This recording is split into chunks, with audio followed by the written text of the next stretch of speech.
विजु बाबूंकर जहाँ अवदान सी तांको पाई श्रेष्ठ सी तांको पाई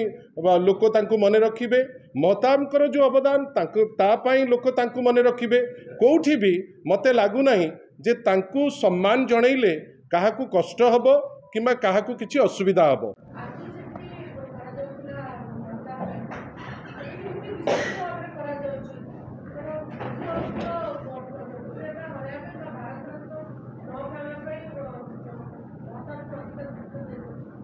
मु तो आपण समस्त को रिक्वेस्ट करी आपण समस्ते एनलाइटेड जे आमर चिंता एते संकीर्ण लेवल को नबा ना प्रत्येक महामनीषींकर गोटे राज्यर ग्रोथ रे तांकर अवदान थाए आ विभिन्न समय रे आमे महामनीषी को तांकर जन्मतिथि रे कि विभिन्न समय रे आमे तांको मने पकाऊ आ ए प्रोसेसटा आवाहन कालरू एटा चली आसीछि सेति पई विजु बाबूंकर जहाँ अवदान सी तांको पाई श्रेष्ठ सी तांको पाई लोक तांको मने रखिबे महताबकर जो अवदान तापाई लोक तांको मने रखिबे कोठी भी मते लागू नहीं जे तांको सम्मान जनइले काहाकू कष्ट हबो किमा काहाकू किछि असुविधा हबो। मु तो भाबुची जेते बेसी महामनीषी को आपण लाइमलाइट को आनिबे सेते भल आम दल विश्वास करे जे प्रत्येक महामनीषी को तांकर जो उपयुक्त स्थान से स्थान तांको मिलिबा दरकार। मु तो भाबुची जे आम दल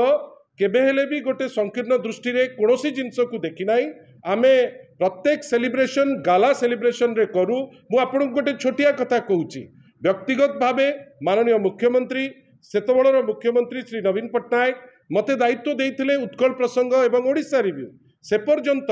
गोटे पैंथियन ऑफ ओडिशार जो माने महामनीषी तैयारी हेई नथिला। माननीय मुख्यमंत्री उपदेश रे आग आसिले आपणकर हरेकृष्ण महताब तापरे आसिले प्रभात पुरुष विजु पट्टनायक से जोठी नेतृत्व आमर गोटे डिफरेंट डायमेंशन रे काम करिसंती से जगह रे मु भाबु नाही आमे केही भी गोटे संकीर्ण दृष्टिकोण रे याकू देखिबा आशा करिबा जोटा करा जाउची काम माध्यम रे देखा जाऊ कथा बेसी बड़ बड़ करिकिरी जदि घो करिवे सेटा भी भलो किंतु आशा करिबा जे जेमिति हबा दरकार गोटे गाला वे रे ताकू आमे आगे नहीं करी जीवा पाई चेष्टा करी।